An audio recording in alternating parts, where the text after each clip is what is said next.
Namo tassa bhagavato arahato samma sambuddhassa. Namo tassa bhagavato arahato samma sambuddhassa. Namo tassa bhagavato arahato samma sambuddhassa.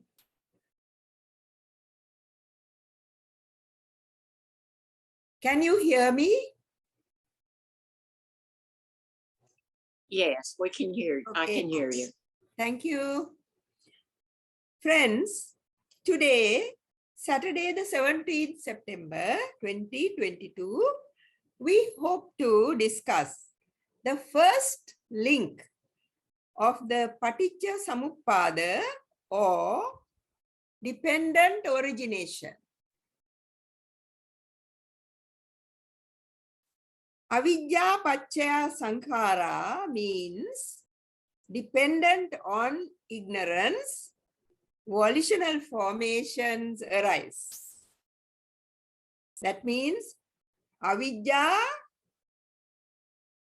is the factor that makes this volitional formations to come about. Volitional formations can be thoughts or actions or whatever, right? So it's called sankhara. The word sankhara can be everything in you know, around us, including us. Also in the paticca samuppada, it may be just only the thoughts or, you know, whatever actions we do according to the thought. All right, now let us get on with it. I think most of you must be familiar with the formula of dependent origination.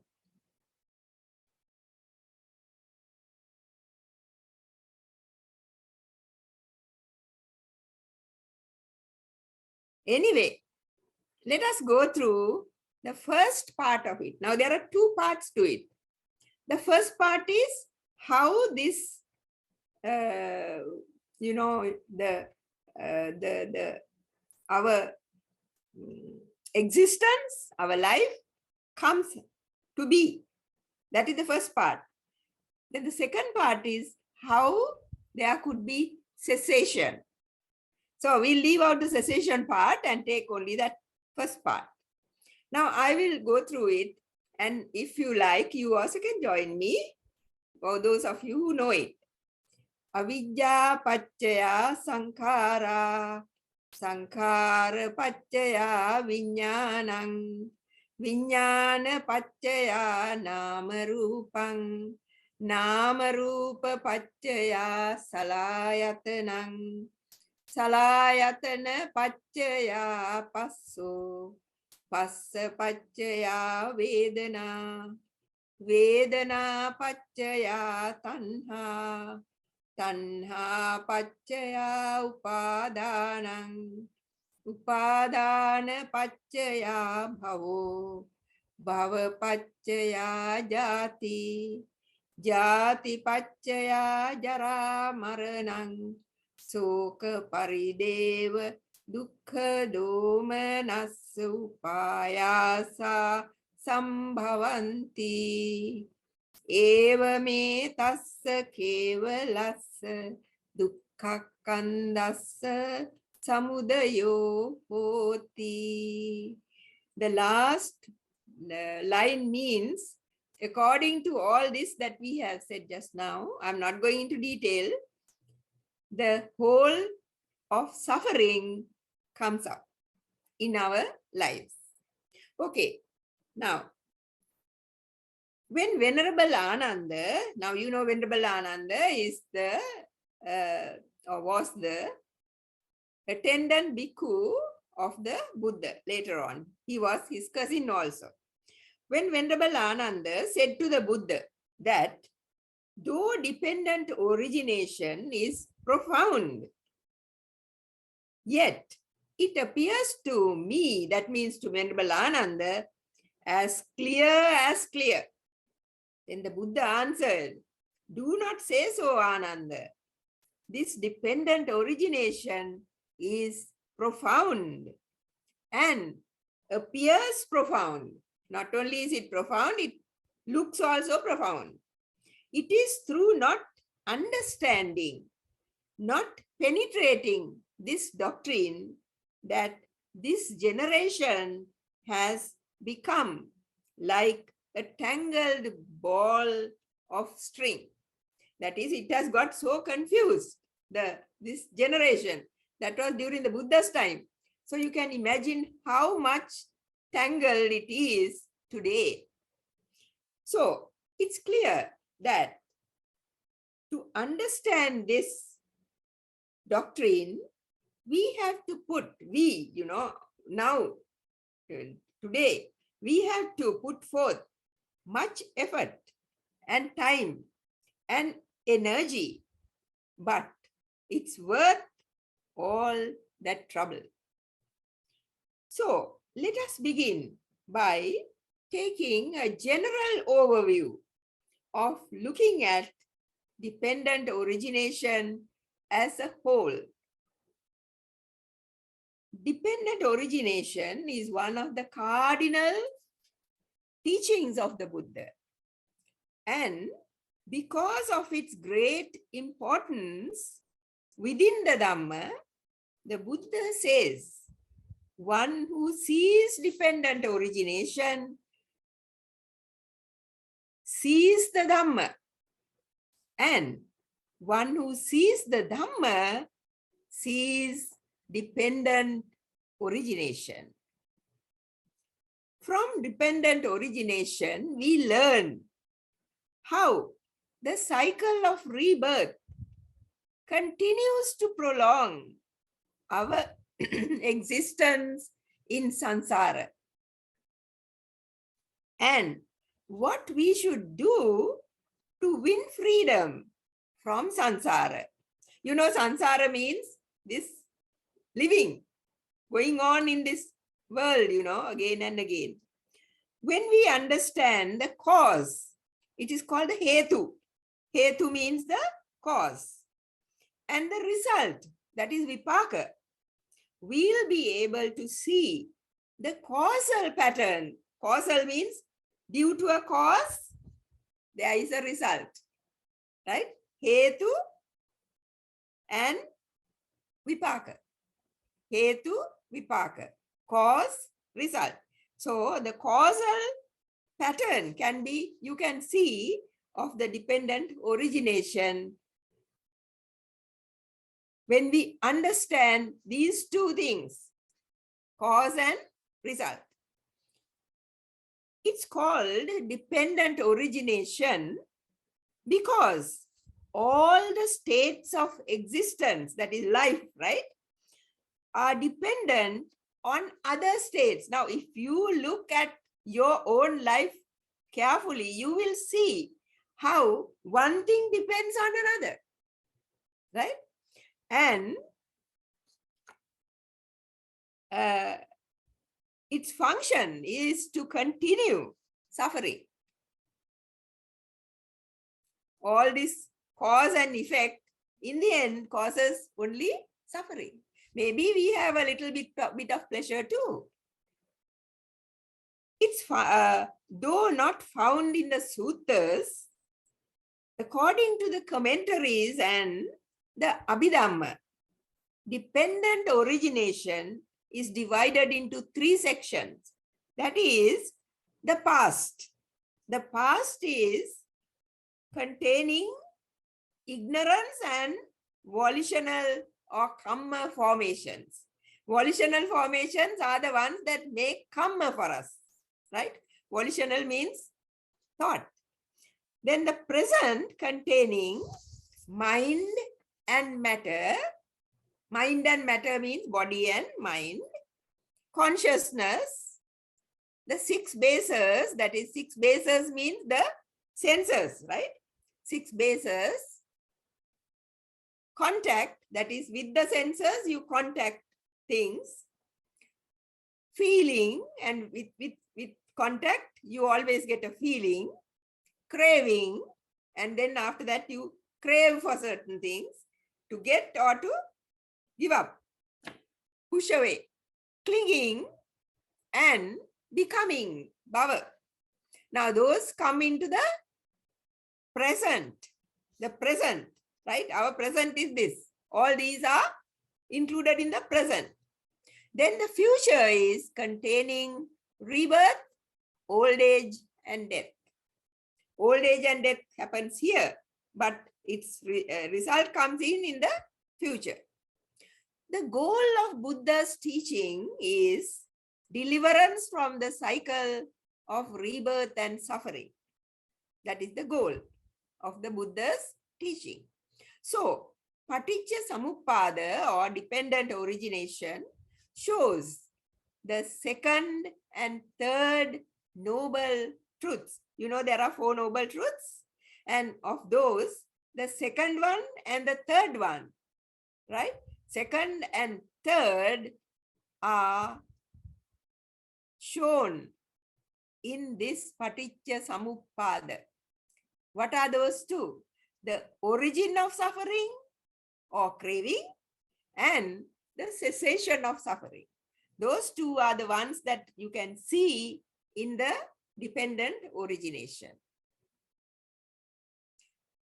Paticca, now now we are taking these words one by one. That is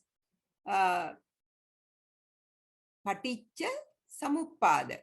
Paticca samuppada. So paticca means dependent on something, right? Or and it is the first word in the title, paticca samuppada. Paticca is the first word, and it means that the next word exists dependent on the combination of the 2. Paticca samuppada. I'll take samuppada now, but before that I'm just telling you that depends on the next word, right? That is the first and the second words. This shows that these conditions are not permanent or eternal and not made or given by an outside power. There is no person outside who is doing these things to us. These are due to cause and effect. Now let us take, now I took the word paticca out of the paticca samuppada. Now we take the word samuppada. Samuppada means origination or beginning and shows the arising of these states. All the states that we were talking about, you remember? In the whole of paticca samuppada. Now all those come into existence due to this, right? So now let us see.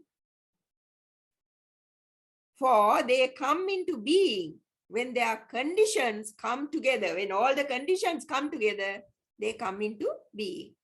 Since this combination continues to exist in the world, the word dependent origination or the middle way was formed. The Buddha gave this title because all the time you find these, cause and effect happening.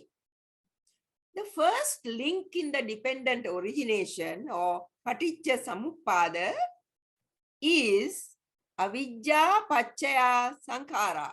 Remember I told you earlier? Let us look at these 3 words. This means dependent on ignorance. Avijja is ignorance, right?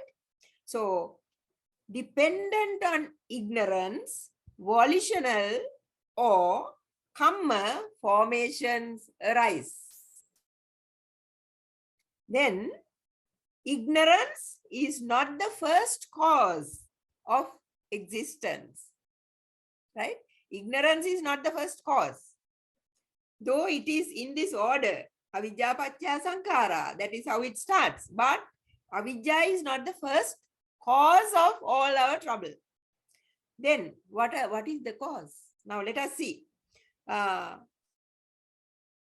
For that ignorance also depends on asavas. Asavas means the cankers or the underlying tendencies, right? What is underlying our mind, right? Not on the surface. They come up when when the conditions come, right? So there are 4 asavas, namely kamasava, or craving for sensual pleasures, kamasava. Bhavasava, craving for existence, again and again to come into these worlds. There are some people who like to. Then avijjasava is the latent tendency of ignorance. And ditthasava. Ditthasava means craving for views. Some people are very much ditti. That means they have their own ideas. Oh, mine is correct. I am correct. You are wrong. All of you are wrong. I am the only one who is correct. There are some people like that. You see, even if they are proved wrong, they will never take it, right? So that kind of craving for views is ditthasava. That is not very common in the suttas. You find the first 3 only very often, right? Now, that is about avijja, right? Now, avijja paccaya sankhara. Now, paccaya, what does paccaya mean? Paccaya means condition. Because this is conditioned, right? Sankhara is conditioned by ignorance. Sankhara is conditioned by ignorance. That means it depends on ignorance. For example, now let us take an example. Just as a tree rests on its roots and remain alive as long as the roots are there.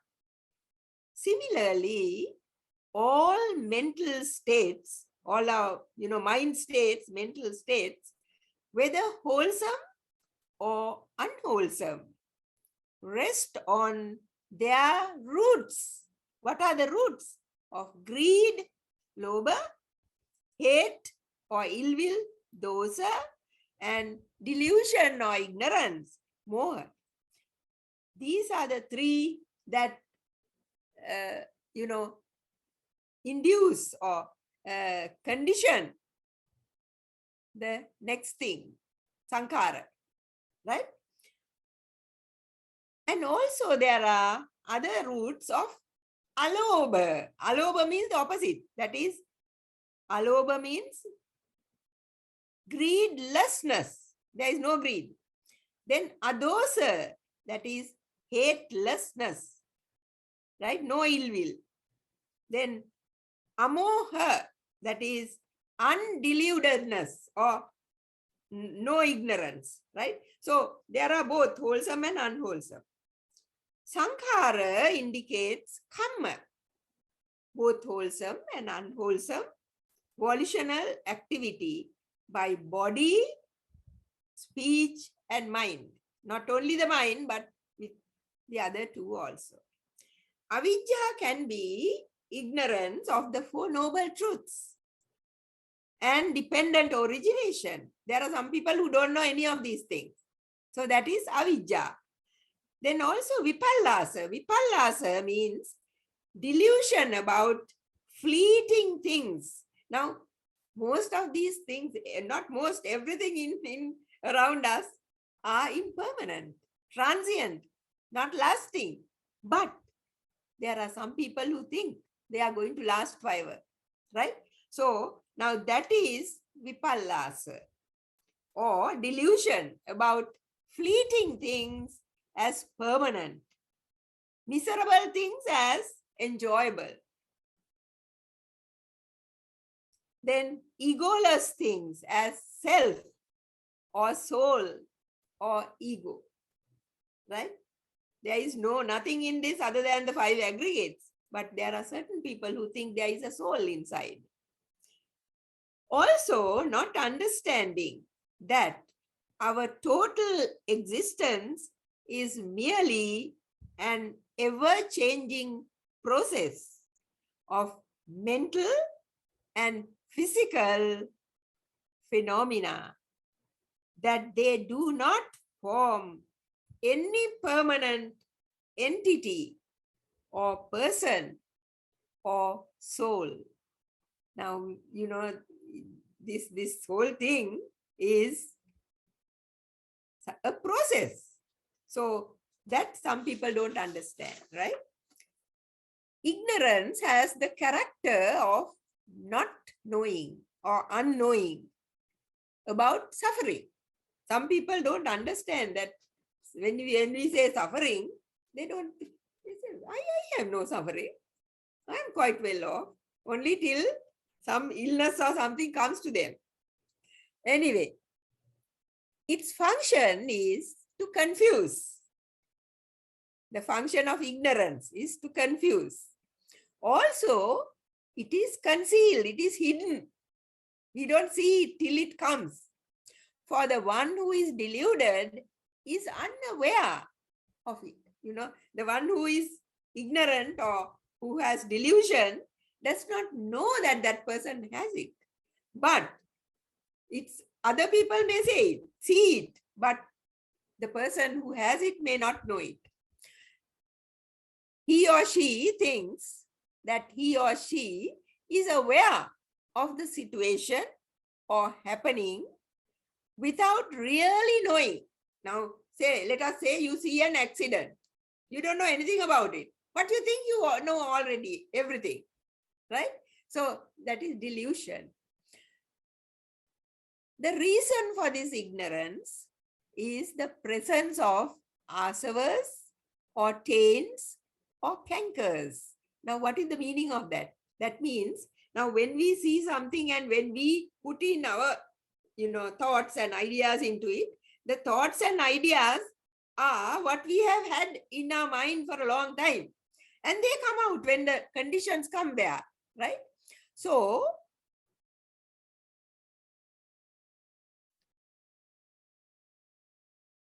the reason for this ignorance is the presence of asavas or taints or cankers immediately before or after the incident. You see, the asavas come before the incident or after the incident. The person's ignorance of the Four Noble Truths prevent him or her from recognizing as suffering the fruit of merit. Now, I must tell you what that is. Now, we do all kinds of good things, right? That is meritorious. But even merit is due to ignorance. Not always, but most of the time, right? Why do we say that? Which again leads, you see, all this, even if it is meritorious, that also leads to birth, aging, death, and disease, right? He or she would do meritorious acts of body, speech, and mind. That is bodily, verbal, and mental. In order to attain birth again, right? Birth in higher realms, right? Maybe Deva worlds or Brahma worlds, or even in this human world, a better existence, right? And unaware that it would again lead to suffering, right? Whether it's a Deva world or Brahma world, even then you come back to this world or somewhere and again start suffering due to your karma, whatever is left. This is like a moth, the moth, M-O-T-H, moth, the moth's attraction to the light of a lamp, where it would perish in the flame. The dependent origination shows through which causes and conditions suffering comes to beings now and hereafter. So if we really understand the dependent origination, we would understand how this suffering comes.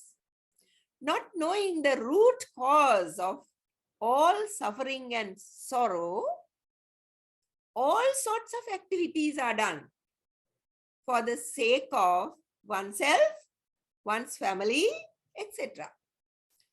Employing all kinds of means, regardless of kusala or akusala, to collect wealth, to get higher promotions, etc. Some people do all these things, right? Without thinking about the goodness of it or, the wrong doing that you are doing, right? One may say she or he is leading a good life as she or he is not breaking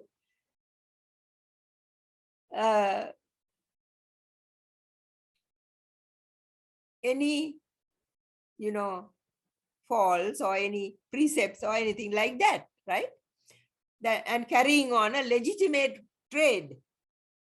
But from the point of ethics, she or he is not breaking the chain of samsara, which should be our goal, but only relinking. From here, you are relinking to maybe a better life because of the merit.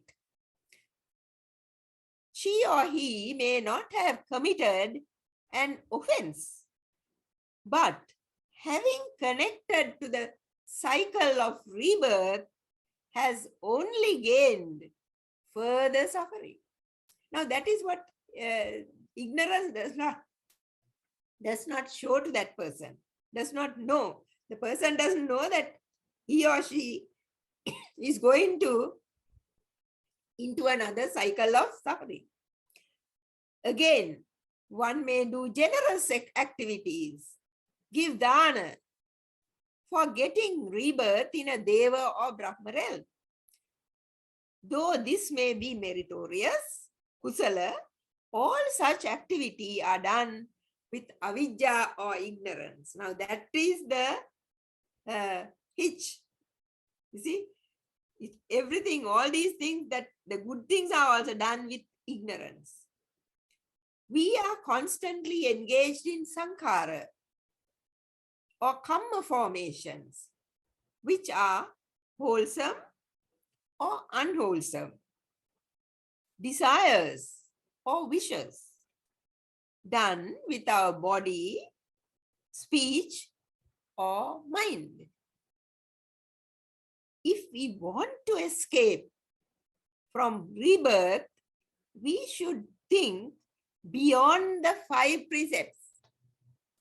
You see, 5 precepts are good, but we must do them. Definitely, we must keep the 5 precepts. But that's not enough if we want to escape from samsara. To understand the origin of samsara, right? We have to think, what kind of control do we have over the 3 types of sankhara? There are 3 types of sankhara. What are they? Kaya or body sankhara, vachi or speech sankhara, mano or mind sankhara. Can you see? By body, speech and mind, we collect karma. That is sankhara. So we must think what kind of control we have over these 3. Lots of people just, do or say or act just as the mind tells us without thinking. These can be changed by changing our habits, gati, and cravings, asava, right? All the asavas we can, if we can see how much we are under them, we can get rid of them. Really, this is possible when we understand the 3 characteristics. That is anicca, impermanence. If we now see, lots of people don't understand that, we are going to die and finish off, and we are not going to carry any of those things that we have collected. But we go on collecting and thinking and, producing, right? So if we understand these three characteristics, that is anicca, impermanence, dukkha, unsatisfactoriness, however much we may collect and, do all that, are we satisfied? No, we want more and more, right? And the next is anatta, that is no self. If we really understand that there is no self here, we will not get into any of these conflicts or any of these wars or, any of these bad things, right? One would realize it is not sensible to hurt others by, now this is just an ordinary thing, right? By tale carrying or talking about their misdeeds behind their backs just to get a thrill or some illicit pleasure or to make oneself look better. Now, when we talk about other people's bad things, we are trying to show, I am better than them, right? That is why. So this makes a big difference in one's attitude about what a good life is.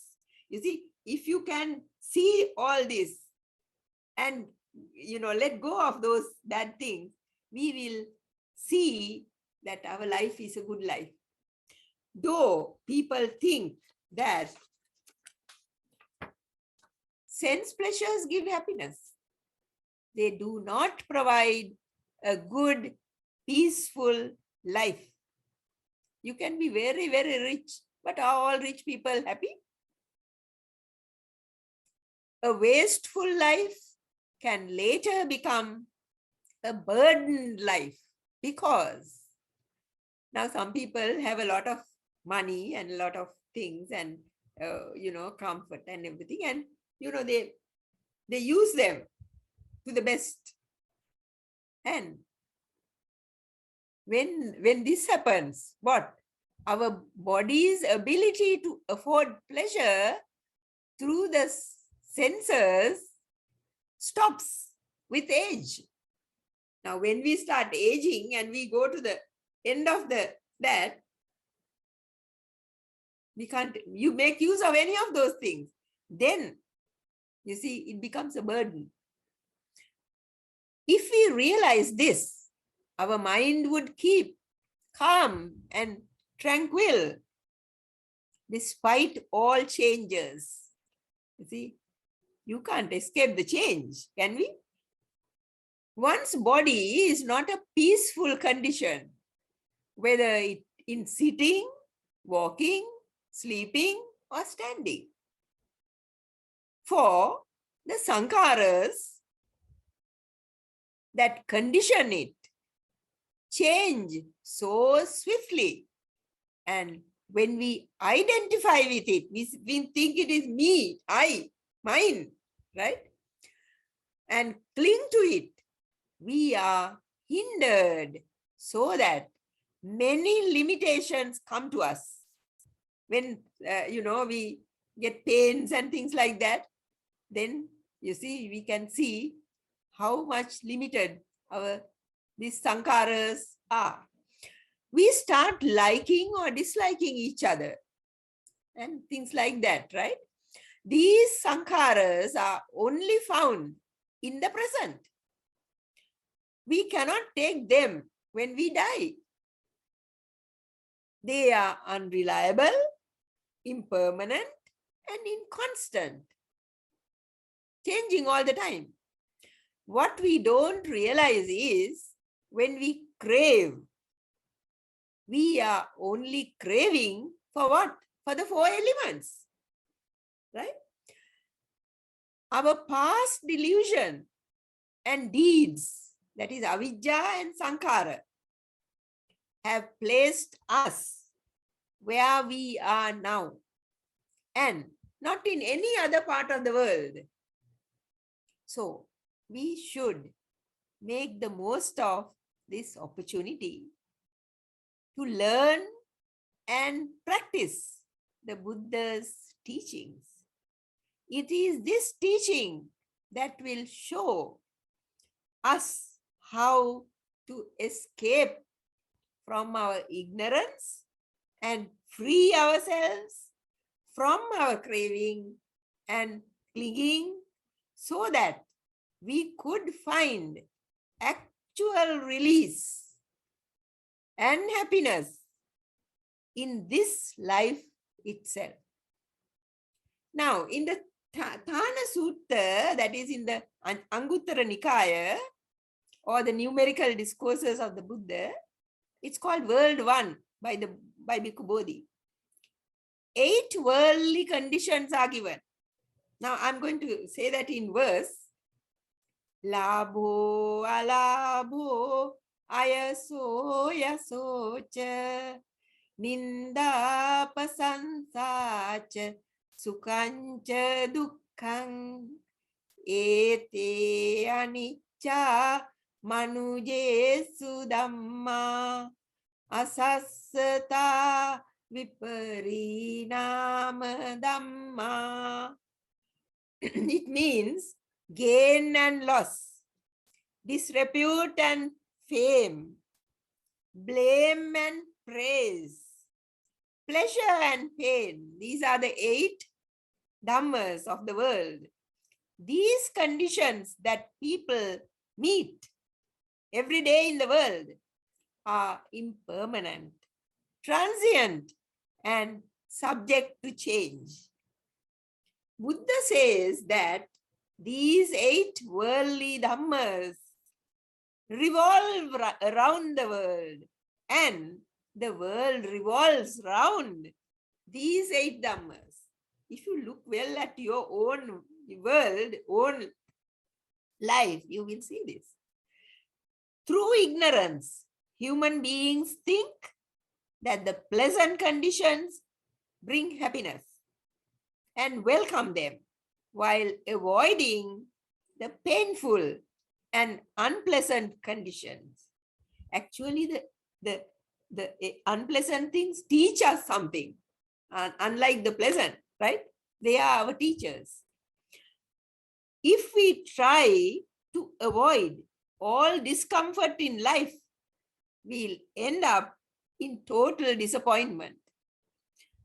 They do not think this gain is impermanent, will bring suffering, and will change. So, one may engage in unwholesome actions to achieve these experiences that they like. Sometimes they do that also. When we look at people, whether lay or monastic, in their lifetime, they are subjected to all these ups and downs. In the case of monastics, they may not receive the 4 requisites like food, robes, living quarters, and medicine. These are the 4 things that monastics need. And sometimes these things are not found, or not, they don't get them sometimes, right? Now that is the painful experience, right? It's not wealth that create problems, but the desire to get more and more, and the attachment to both possessions and people. If our valued possessions are damaged, broken, stolen, or lost, some people cannot bear this loss and lose their mental balance. For some people, others' approval and praise and fame are like food, and they would go to any length to attain them. Though all 8 dhammas are transient, full of suffering, and subject to change, the foolish, ignorant worldling is attracted to gain and repelled by loss, attracted to fame and repelled by disrepute, attracted to praise and repelled by blame, attracted to pleasure, and repelled by pain. The Buddha says such a person cannot be happy in this world or in the next. We should understand that at some point in our life, we must take the spiritual path. Not necessarily, I don't say that, we should take the Dhamma path only. There may be other paths also, but it's better if you take the Dhamma path that Buddha has shown us. And it needs courage, steadfastness, and determination. Thank you. So please make yourself comfortable, whether it's on your seat, whether it's on a cushion, whatever position you like, the posture. Only thing is the upper part of the body must be straight. That is the spine, neck, and head. Okay, now think of a time when you have got angry. It's, sometimes our anger burns our heart and mind. So therefore, there are ways of responding to anger with kindness. How do we do that? We can help ourselves by not responding harshly, but it is during the meditation that we can, practice a little bit. How to do it? You can say, thank you, anger, for coming. When the anger comes, thank you, anger, for coming. Thank you for letting me know you are here. But then you can maybe bow respectfully to the anger, and then you can use some of these phrases like this. May I accept my feeling or feelings as they are, right? You just accept your feelings. You don't let it out. You don't let your anger go out, but you accept the feeling. You accept the feeling that you have anger. Right. Now that is what the first thing. When anger comes, you accept it. I have anger. Okay. Thank you for coming, but I'm not going to do anything. And then you think, may I take care of my anger with compassion and ease? Now that's the second thing that you think. May I take care of my anger? Just like taking care of a baby. May I take care of my anger with compassion, kindness, and ease. Ease means you don't allow your heart and mind to, burn.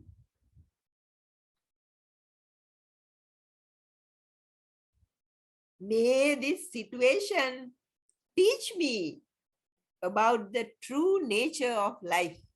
Now that is what we have been studying today, about the true nature of life. So may this situation, that is me getting angry, may this teach me about life, the true nature of life. That is when, when someone says something or when something happens, that I could get angry.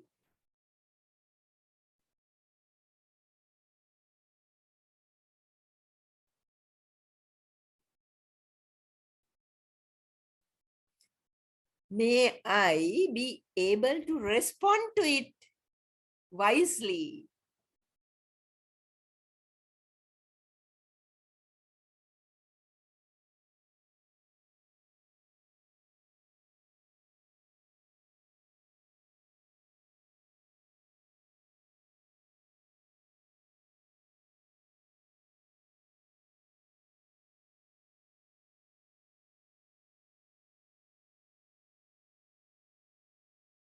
May I be free from so much anger and blame.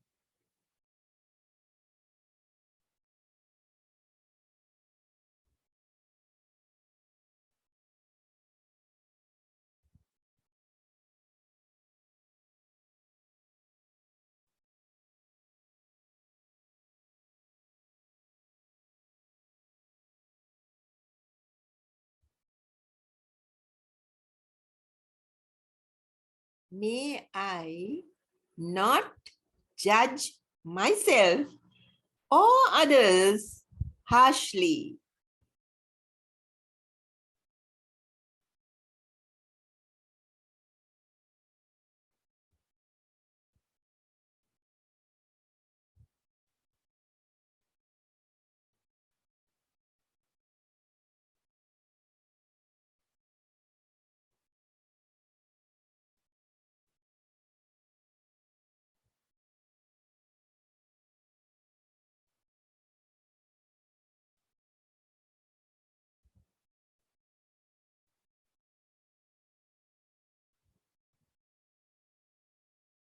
Now, from where does this anger come? It comes from your mind, right?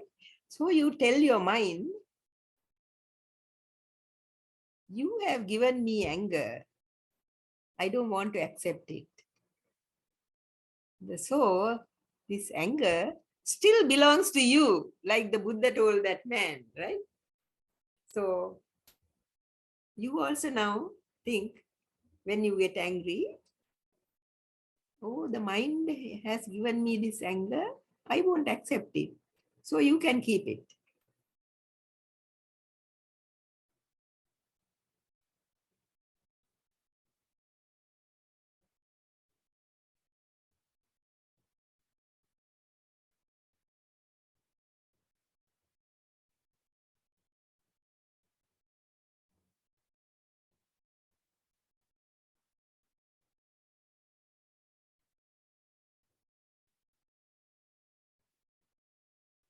Now you think, may I respond to anger with compassion and kindness.